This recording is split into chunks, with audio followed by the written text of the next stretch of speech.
Dati madam mo yan, oh. Ayan, dahil, tingnan nyo. Sa hapon na yan, oh. Ginamasa na nila. Ayan, may mga tanim. Ano kaya yung tinanim nila? Grabe talagang init. Tingnan nyo yung dahon ng saging. O, yan, o. Ayan, o. Ayan, o, ayan, o. Ayan, o. Ayan, o. Tuyo, o. Sisigaw ko. Pre!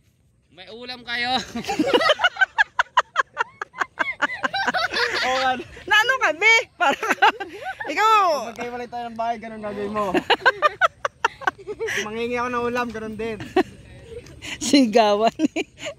Hindi na kailangan ng chat. Hindi kailangan ng cellphone dito. Basta sumigaw ka lang. Parang ano to si Bibi. Kita print.